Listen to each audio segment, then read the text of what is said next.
That's right. Got my musket ready. Got my powder horn over there hanging there. We're getting ready for American Revolution.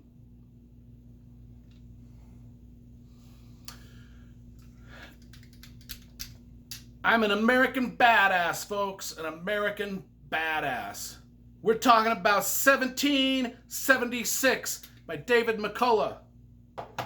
By way of introduction, I'm Brian Lee Durfee, author of The Forgetting Moon, The Blackest Heart, The Lonesome Crown, all published by Simon & Schuster's Saga Press. Man, I just reread 1776 by David McCullough.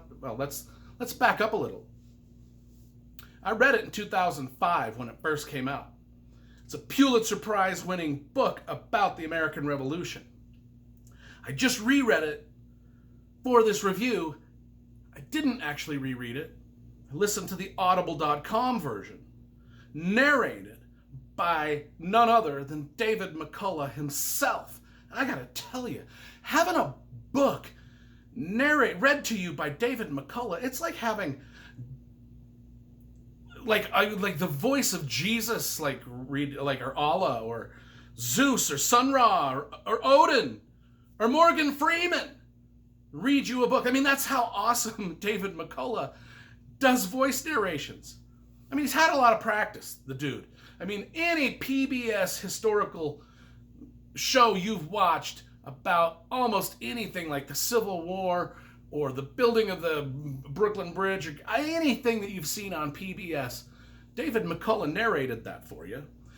So he knows what he's doing when he's narrating stuff. He is a great voice actor. Oh my gosh, I can't get over how much I enjoyed having the author read this book to me through my headphones. It was spectacular. Spectacular. Man, my favorite audible.com narrator by far so far, and I've listened to a lot of books on Audible. Let's just get that out of the way first. What is 1776? Well, it's pretty self-explanatory. It's about the year 1776, the American Revolution, and how it almost just didn't happen, and just how it hung by a thread at almost every moment. I mean, he starts off the book in 1775, October 1775, when the Americans fire on some British troops. And it takes a while. I mean, we don't have the internet back then. There were no cell phones. We could just text each other. I mean, there was no Twitter. There was nothing. I mean, it took a while for the news to reach King George in England that his troops had been fired upon by American insurgents or whatever. He was just like, well, what do we do? I mean, this is our colony over there, and we've got to, make things. We got to set the standard. We got to go to war with these people. We got to put them in their place. We can't have these people that have moved over to America think that they can just bully the British around, right? And that was his idea. But man, a lot of people in Britain didn't agree. They were just like, we don't care. Just let the Americans be the Americans. We don't care. Don't send our troops over there to fight against these people. It's just a losing cause. It's a 50-50 whether we win or not. And even if we do win, what do we really gain? And if we lose, it's America. I mean, it's a continent. It's a massive continent, and it's going to spread with people. And we're going to piss them off right from the get-go.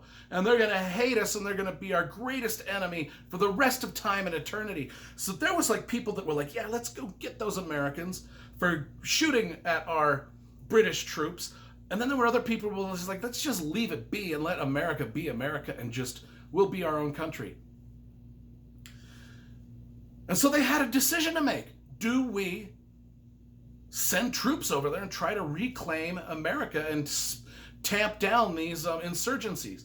And then on the American side, we've got people that are, in England, it was like a 50-50 proposition. Some people were for it, 50% were for it, 50% against. In America, there were people that were like, why are you idiots fighting against the British? Just let us live our lives in peace. We don't care that the British are ruling us. We're happy being ruled by the British. We're British. It's our country.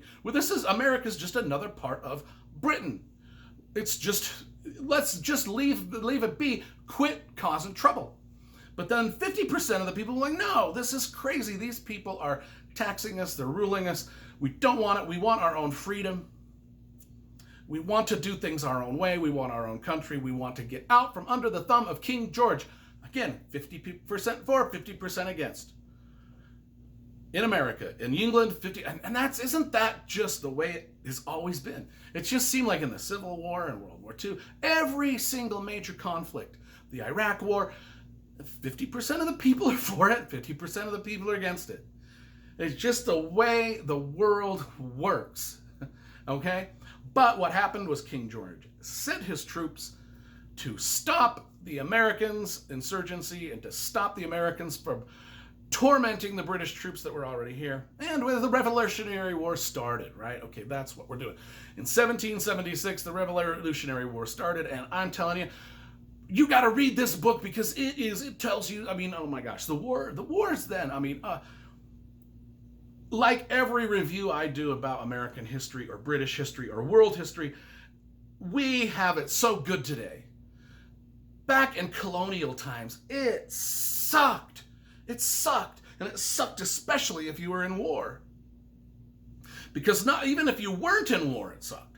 Because you had no conveniences. You were hacking a life out of the forest daily to just eat, and then you had Native American attacks, you had other people. It was lawless. There was lawlessness everywhere. Just everybody was lawless. It was just, there's no law. I mean, people just, it just was chaos. Death was around every corner. Death, poverty, starvation. It was all, and then bring a war. And then let's bring a war into it. Let's just add a war to all this misery, right? And that was what it was like in 1776 in the colonial America. But yet they went to war. George Washington was the leader. He tried to rally the troops, and he did a pretty good job. But what you find out is that these wars were just almost won by pure luck. Every battle, it just seemed like came down to just random luck of the draw. And I mean, that's what it was. It was so disorganized. I mean, warfare in this time was so strikingly clumsy and strikingly disorganized, and it was just luck of the draw whether you lived or died or whether your side won or lost. And the thing was the Americans were pretty light on their feet and they were pretty mobile, and the British just they just were stuck in their ways of methodical warfare, and they'd win a bit, and they'd win a battle, and they'd just sort of mosey on up to the next battle and give the Americans a chance to rest and recuperate and reestablish. And it was just blunder on blunder after blunder from both sides. And if you think that a lot of these people, they didn't care. A lot of the British army was just mercenaries being paid to go to war. It was the only job they could get. And so they just went to America to fight. And it was no different in America. In America, it was just guys that, a lot of them were, hey, rah, rah, rah, America, freedom, democracy, let's go take it. But it was very few and far between. Like half of the country had nothing to do with it. And then another 3/4 of those people that did fight, they were mercenaries too. They were just in it for the paycheck. They were like, hey, at least the army will pay me, right? At least I won't starve, I'll get fed. And that was it. I mean, it's a battle between just paid people, and George Washington would rally them up. He would be like, yeah, it's for freedom, and they would believe it. And even the mercenaries started to believe it. Even the mercenaries were like, gosh, we got to kill these British. We got to get these British out of here. Otherwise, we actually will lose our freedom, right? I mean, we want freedom. We want democracy.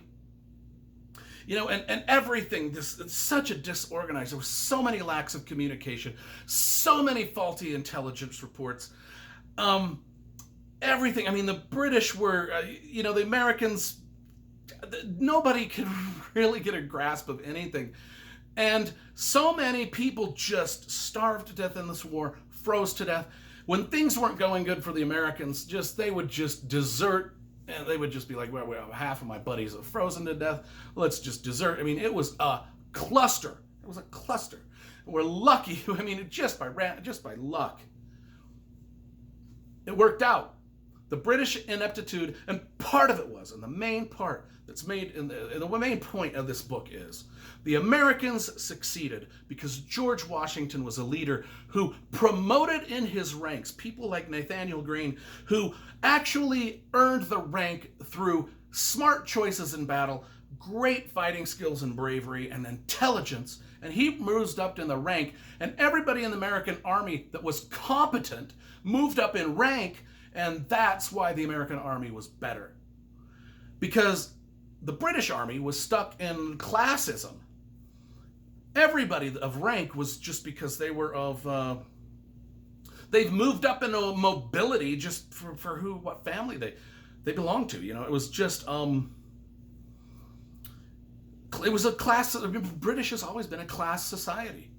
Upper class, lower class, upper class guys get to the rank. Even if they don't know how to fight, if they've never even been in a fight. They just came from well-connected families, and they were the leaders of the war, and that's what it came down to, folks. People with freedom that wanted democracy, even though they launched into war initially just as mercenaries and hoping for a paycheck and a bite to eat every night, they eventually bought into the fact that we got to kick these British out of here so we can have our freedom to choose what we want to do with this country. And that's what it was. It was the people with the better ideals, and the better ideas won because better ideals and better ideas always win. And America to this day is the greatest country on the planet. Because these guys showed us that you fight for your freedoms. Even if initially you're fighting out of convenience to feed your family. They eventually realized if we don't win this war, we're going to be under the boot of some tyranny. And we don't want that. And so America was formed. America was formed. And now we got stuff like Kid Rock. We got me. Everybody can achieve their dreams.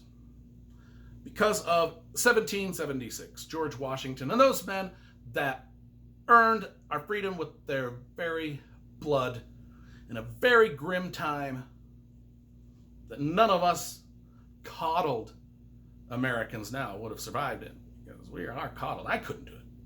I like my buffet dinners at Golden Corral. I didn't have that back in the 1776. I like driving across the country. I like flying across the country in 5 hours rather than taking 6 months and twisting my ankle God knows how many times. That's what I'm talking about. Man, everything that we've got is owed to these people for doing what they did. This is a great book, man. 1776. It lets you know just how close we came to not even having a United States of America. It's a fabulous book. Every American should read this, just so you can appreciate what kind of a cool place we live in, where we can do whatever we want. That a prison guard like myself can have a dream to write fantasy novels and get published by Simon & Schuster. Yeah, you know, in the UK, you could, today, and in this day, you could do the same thing, right? The UK ain't bad now. I mean, they probably weren't even bad back then. But I'm telling you, it is what it is, and we got to be grateful. I am proud to be an American. Always will be. Do I think we're perfect? God, no. I think there's a lot of problems. I'm like, you trust me, I work at a state prison. We got a lot of correcting to do in this country, but still, we are the greatest country. We've done more for civil rights, human rights, all rights of all people, slowly throughout time, and we're still working on it, and we're still trying. And it's America, man. 1776. I hope I get you jazzed to read the book. Not only jazzed to read the book, but just jazzed to be an American. I mean, I've been watching the presidential debates. Trump, Biden, Pence, Kamala Harris. Everybody disagrees on everything, but that's the cool thing about being an American, is you can have left-wing views, right-wing views, and the middle views, and we can all live here. We can all live here. And that ain't the case in a lot of countries, man. Still to this day, it ain't the case in a lot of countries. So we got to be grateful for what we got. 1776, one of the best books I've ever read. 10 out of 10. Absolutely magnificent.